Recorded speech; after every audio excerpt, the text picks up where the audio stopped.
Cockroach Janata Party, Cockroach Janata Party, CJP, friends బొద్దింక అని చిన్న చూపు చూడకండి. ఒక్క బొద్దింక ఏలుకకు భయపడినది. ఏలుక గొప్పదా? లేదు, ఏలుక పిల్లికి భయపడింది. ఓహో, పిల్లి గొప్పదా? కాదు, పిల్లికి కుక్క అంటే భయం. అవును, కుక్క గొప్పదా? లేదు లేదు, కుక్కకి సింహం అంటే భయం. ఇప్పుడు అర్థము అయినది, అడవికి రాజు సింహం గొప్పది. నేను చెప్పేది ఏమిటి అంటే, ఆ సింహన్నే బంధించే మోగావాడు ఉన్నాడు. అవును, కాని అతనికి తన భార్య అంటే భయం, మరి తన భార్యకు బొద్దింక అంటే భయం. మరి బొద్దింక సత్తా అంటే ఇది. ఇంకా విషయానికి వస్తే ఫ్రెండ్స్, మన దేశంలో ఎన్నో రాజకీయ పార్టీలు ఉన్నాయి. బీజేపీ, కాంగ్రెస్, ఆప్, వైసీపీ, జనసేన, టీడీపీ. ఇలా దశాబ్దాల చరిత్ర ఉన్న పార్టీలు ఎన్నో ఉన్నాయి. కాని కేవలం 5 రోజుల్లో, అవును, మీరు విన్నది నిజమే, కేవలం 5 రోజుల్లో సోషల్ మీడియాలో ఏకంగా 2,20,000,000 కంటే ఎక్కువ మంది ఫాలోవర్లను సంపాదించుకుని రూలింగ్ పార్టీల కంటే వేగంగా దూసుకుపోతున్న ఒక వింతైన పార్టీ గురించి మీకు తెలుసా? అదే కాక్రోజ్ జనతా పార్టీ, సీజేపీ. అసలు ఈ పార్టీ ఎందుకు పెట్టారు? దీని వెనుక ఉన్న అసలు కథ ఏంటో ఈ వీడియోలో చూద్దాం. అసలు ఏం జరిగింది? ఈ కథ అంతా మే 15, 2026న సుప్రీంకోర్టులో జరిగిన ఒక కేసు విచారణతో మొదలైంది.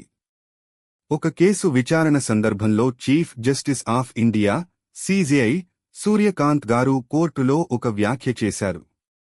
సోషల్ మీడియాలో కొందరు యువత ప్రవర్తనను ప్రస్తావిస్తూ, ఉద్యోగాలు లేక, సరైన పనులు లేకుండా సమాజంలో బొద్దింకల్లా, కాక్రోచెస్, పరాన్నజీవుల్లా, పారాసైట్స్ తయారవుతున్నారు అనే అర్థం వచ్చేలా మాట్లాడారని వార్తలు వచ్చాయి.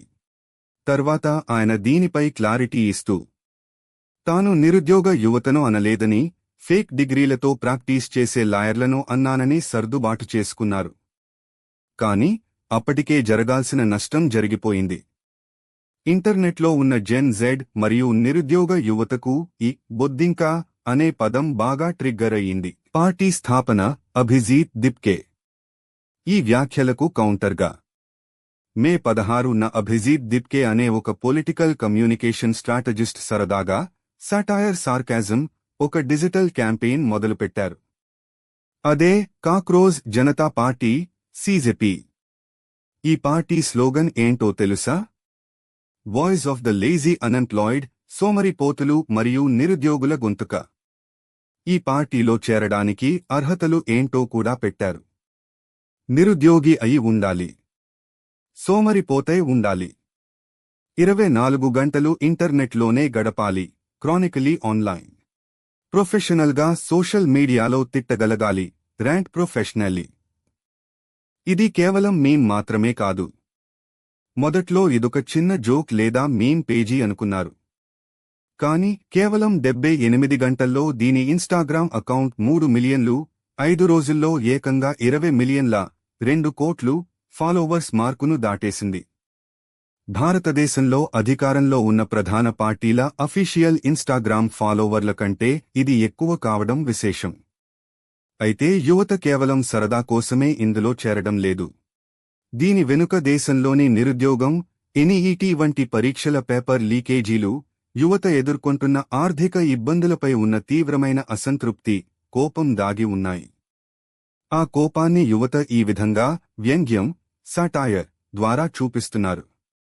కొందరు యువకులు బొద్దింకల కాస్ట్యూమ్స్ వేసుకుని యమునా నదిని శుభ్రం చేయడం లాంటి నిరసనలు కూడా చేపట్టారు. ప్రభుత్వం, ప్రముఖుల స్పందన. ఈ ట్రెండ్ ఎంతలా పెరిగిపోయిందంటే ప్రభుత్వం కూడా దీనిపై అలర్ట్ అయ్యింది. దేశ సార్వభౌమత్వానికి, భద్రతకు భంగం కలిగిస్తోందన్న ఇంటెలిజెన్స్ బ్యూరో, ఐబీ రిపోర్ట్ ఆధారంగా ఈ పార్టీకి చెందిన అధికారిక ఎక్స్, ట్విట్టర్ అకౌంట్ను కూడా నిలిపివేశారు, బ్లాక్ చేశారు. శశి థరూర్ లాంటి ప్రముఖ రాజకీయ నాయకులు కూడా యువత యొక్క ఈ సృజనాత్మక నిరసనను అణచివేయడం సరికాదని ట్వీట్ చేశారు. ముగింపు.